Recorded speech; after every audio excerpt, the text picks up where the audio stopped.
My friend, let me begin by telling you something plainly, without ornament and without apology.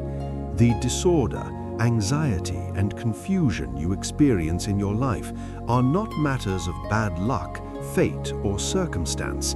They are the direct result of a missing system, and that system always breaks down in the same place, in the first conscious moments of your morning. I have spent decades working with business leaders, salesmen on the brink of failure, men and women terrified of public speaking, and individuals crushed under the weight of debt and indecision. And in every one of them, I observed the same invisible battle being fought daily, a battle not against people, but against direction.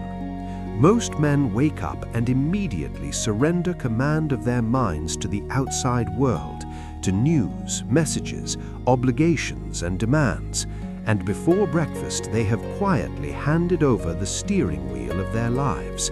Then they wonder why the day controls them instead of the other way around. Napoleon Hill and I discussed this principle many times, and he stated it with brutal clarity. Dominion over life is not a result, it is a decision, and that decision must be renewed every single day. I call this the law of daily dominion, because no man who cannot govern a single day has any right to expect mastery over a year, let alone a lifetime. Understand this clearly. What you build in the quiet of the night must either be sealed or destroyed in the morning, because the mind upon waking is soft, impressionable, like wet clay, and the commands you allow in those first minutes will harden into behavior. Most people unknowingly demolish the calm and order they constructed the night before by flooding their minds with worry, financial fear, unfinished business, and other people's expectations. Then they ask why peace never lasts. When I studied Andrew Carnegie's habits, what struck me was not his wealth, but his discipline with the early hours of the day. Even as a young man working in the telegraph office, he aligned his thoughts before the world spoke to him. He decided which matters were not open for debate, and he began each day not as a servant reacting to events, but as a commander issuing orders. Therefore, I tell you this not as encouragement, but as command. The first hour of your morning is sacred, and the man who cannot protect that hour, no matter how intelligent he may be, will spend his life serving other people's agendas. The moment you reach for your phone upon waking, you declare that you are not the authority in your own life, and over time this declaration becomes mental servitude. I am not offering you motivation here, I am reminding you of a law. Attention flows where life follows, and a scattered morning produces a scattered day, weak decisions, and fragile confidence. This is why the first hour must be declared the hour of power and decision, not a time for discussion, not a time for complaint, but a time of certainty, a time when you do not ask who you will be today, you decide it, because a mind without commands produces chaos. As I explained in How to Stop Worrying and Start Living, My friend, now we arrive at the core of this discipline. Because it is not enough to know that the first hour of the day is sacred, you must understand why it is sacred and how authority is established within it. For a man who wakes without issuing orders to his own mind will spend the rest of the day obeying orders he never chose. In my years of observation, I learnt this immutable truth. The world does not overpower you. It merely fills the vacuum you leave unattended. And the morning is where that vacuum is either sealed or surrendered. Napoleon Hill expressed this with ruthless precision when he spoke of decision. He said that the lack of decision is the most common cause of failure, not ignorance, not poverty, not circumstance. And this indecision reveals itself most clearly in the early hours, when the mind is alert but not yet invaded. The hour of power and decision is not a mystical concept, it is an operational command center, a time in which you deliberately refuse all incoming signals before you establish your own. Because the man who absorbs before he declares becomes mentally reactive, while the man who declares before he absorbs becomes mentally sovereign. I have seen executives, teachers, and laborers alike destroy their days before breakfast by consulting their phones, reading the news, or answering messages, all of which say the same thing to the subconscious mind: my life is secondary. And once that message is accepted, the day proceeds accordingly. Thomas Edison understood this better than most, and that is why he reserved the early hours for his most demanding problems, not because he enjoyed difficulty, but because he understood that mental authority must be asserted before mental fatigue appears. Within this hour, you must obey 3 uncompromising commands, which I call the 3 Ds: decide, direct, and discipline. To decide means you do not negotiate your identity for the day, you choose it. You state clearly what kind of man or woman you will be, how you will respond under pressure, and what behaviors are no longer permitted. To direct means you consciously assign your attention, because attention is the currency of life, and whatever receives it gains control. Therefore, you decide in advance what deserves focus and what does not. To discipline means you execute your plan regardless of emotional weather, because discipline does not consult moods, it enforces standards. In How to Stop Worrying and Start Living, I explained that worry thrives where action is postponed and authority is absent. And nowhere is authority more absent than in an undirected morning. The man who rushes into his day feels chased by it. The man who commands his morning feels carried by it. And this difference is not personality, it is procedure. Understand this clearly. The hour of power is not for explaining yourself to others, not for planning aloud, not for persuasion or debate. It is a silent hour of internal command, because the mind responds best to certainty expressed quietly. Once this authority is established, something remarkable occurs. Interruptions lose their power, criticism loses its sting, and urgency no longer dictates behavior, because you have already decided who is in charge. This is why I insist with such firmness: if you lose the first hour, you do not merely lose time, you lose position, and the rest of the day becomes an exercise in recovery rather than creation. Remembrance and rehearsal, programming the day before it begins. My friend, now we move into the most misunderstood yet most decisive practice of all, because many men believe that action alone shapes destiny, while in truth, action merely follows the mental grooves laid down before it begins. Every morning, before you rush into motion, you must first remember. And remembrance is not nostalgia, it is command. It is the deliberate act of calling your chief aim back into consciousness, so that every lesser decision falls into alignment.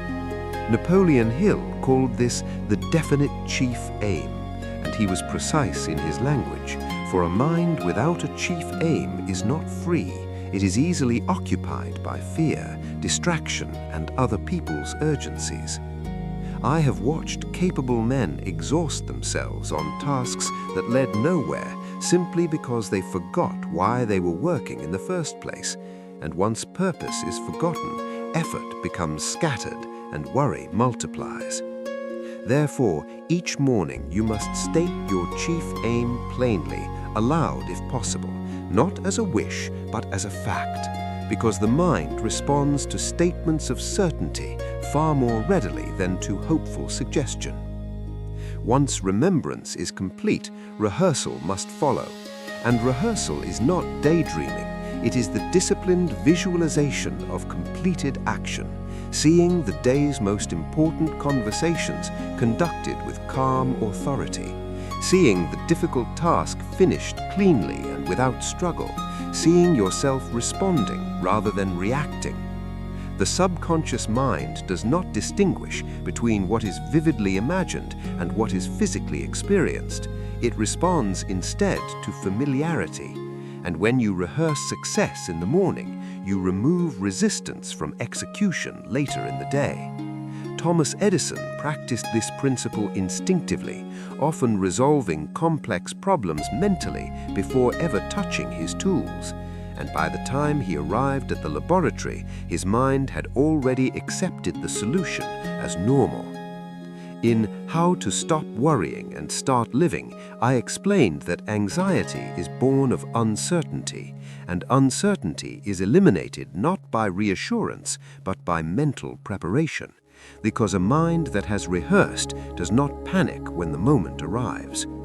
The man who remembers his aim and rehearses his actions walks into the day with a quiet inevitability. He does not hurry, he does not explain, he does not argue, he simply executes. And people mistake this composure for confidence when it is in fact alignment. Understand this, my friend. If you skip remembrance, the world will remind you of things that do not matter. And if you skip rehearsal, the day will train you instead of you training the day. But when both are practiced consistently, the hours begin to move in your favor. Decisions come faster, distractions lose appeal, and what once required effort begins to feel automatic, not because life has become easier, but because your mind has already accepted the outcome before the work begins. Morning conquest, destroying procrastination at its root. My friend, now we come to the turning point where intention either becomes power or collapses into habit. Because the difference between men who advance and men who stagnate is not intelligence, opportunity, or desire. It is their relationship with the task they most wish to avoid. Throughout my career, I have observed a simple and unforgiving law at work. The task you postpone commands you, while the task you confront releases you.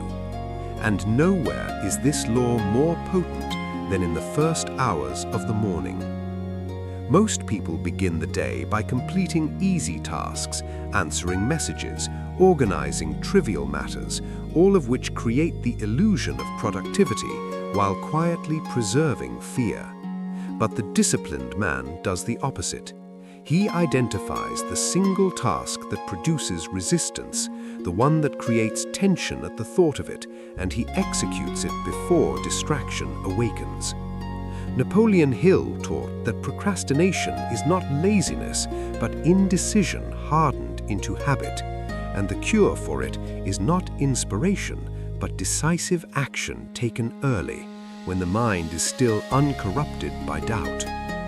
Thomas Edison understood this instinctively, which is why he tackled his most complex experiments at dawn, for he knew that a mind that secures an early victory establishes psychological dominance over the remaining hours. When you complete your most difficult task first, you transmit a powerful message to the subconscious mind, not in words, but in evidence. The message is this: I am a finisher.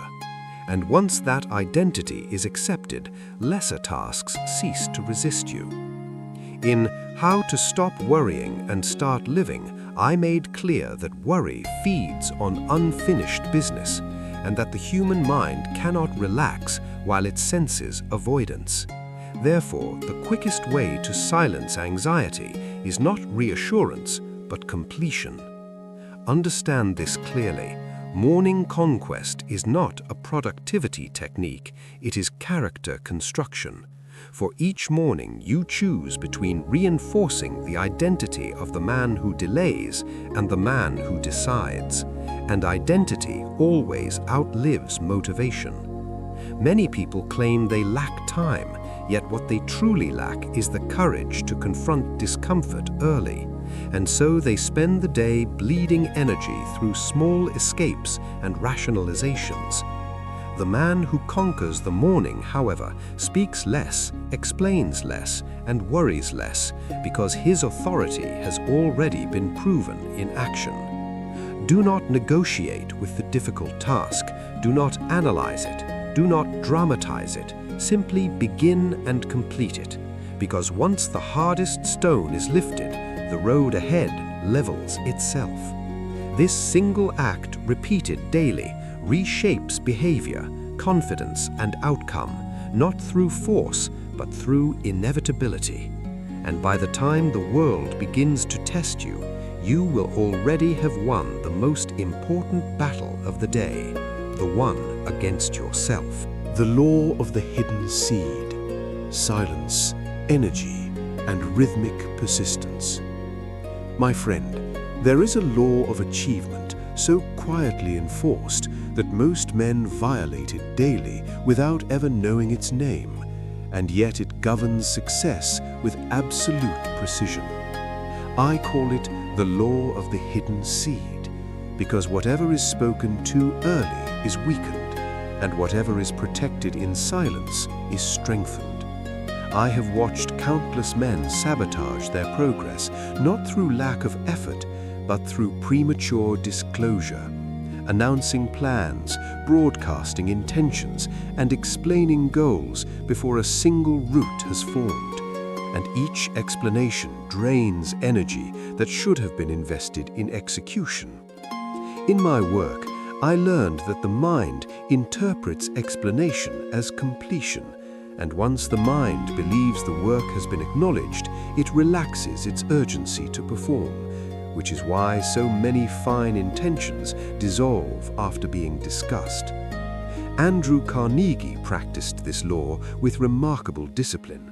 He guarded his mornings with solitude, silence, and system, not because he was secretive, but because he understood that inner authority cannot be shared before it is secured. In How to Stop Worrying and Start Living, I emphasized that much of human anxiety is born from external pressure, and external pressure is amplified when we invite others into plans that are still fragile. Silence, then, is not withdrawal, it is concentration. It is the deliberate conservation of mental energy for constructive use. Now combine this silence with rhythmic persistence, because a single morning of discipline does not shape destiny, but repeated mornings establish a rhythm, and rhythm, once formed, compels results. Napoleon Hill explained that thoughts and actions repeated in consistent patterns generate a force that life responds to, not out of preference, but out of law. And this is why I insist on duration, not enthusiasm. 30 days is not an arbitrary number, it is the threshold at which old patterns lose authority and new ones begin to operate without conscious strain. During these days, you will feel resistance, doubt, and occasional fatigue. But these are not signs of failure, they are signs that identity is being renegotiated. Discipline does not ask whether you feel ready, it proceeds, because readiness follows action, not the reverse. The man who remains silent while he builds, who repeats the same disciplined behaviors each morning, who refuses to seek validation before results exist, gradually acquires a presence that cannot be argued with. People sense it without explanation, because authority rooted in rhythm does not announce itself, it reveals itself. Understand this finally, my friend. Life does not reward intensity, it responds to consistency, and consistency protected by silence becomes power that no distraction can dilute. My friend, as we close this talk, I am not offering you inspiration, I am placing a responsibility before you, because listening comforts the mind while commitment reshapes a life. Over the years, I have watched men nod in agreement and walk away unchanged, and I have watched a smaller number accept a simple discipline and quietly remove the word fate from their vocabulary. And the difference was never talent, it was follow-through. Therefore, I now issue you a challenge, not for a day, not for a week, but for 30 consecutive mornings, during which you will protect the hour of power and decision, declare your chief aim with certainty, rehearse your actions before the world interferes, conquer your most difficult task before distraction awakens, and guard your progress in silence. There will be mornings when enthusiasm is absent, when doubt presents itself convincingly, and when old habits attempt to reclaim authority. But it is precisely on those mornings that identity is forged, because discipline exists to carry you when emotion withdraws. In How to Stop Worrying and Start Living, I wrote that peace comes not from controlling circumstances, but from controlling reactions, and reaction is trained daily, not occasionally. Now understand this clearly. No man builds a great structure alone, not because he lacks strength, but because rhythm is easier to maintain among those governed by the same laws, which is why I advocate the mastermind principle, a union of individuals committed not to encouragement, but to execution, where no one persuades and no one excuses. Each simply applies the same standards and allows the shared rhythm to reinforce resolve. Andrew Carnegie did not attribute his success to luck or brilliance. He credited alignment with the right minds and unwavering adherence to principle. And principle, once accepted, does not negotiate. As you begin this 30-day dominion, do not look for signs, do not seek applause, do not measure progress emotionally, because the laws you are applying respond to repetition, not recognition. You will notice subtle changes first: calmer decisions, fewer explanations, reduced urgency, and a growing sense that the day is moving with you rather than against you. And these changes will compound quietly until others mistake them for fortune. Therefore, seal this message now with one final command. Go to bed each night as a builder laying foundations. Wake each morning as a creator issuing orders. Let the day become your servant rather than your master. And remember always that life does not resist a man who knows what he has decided, applies it daily, and refuses to surrender his mornings to chance.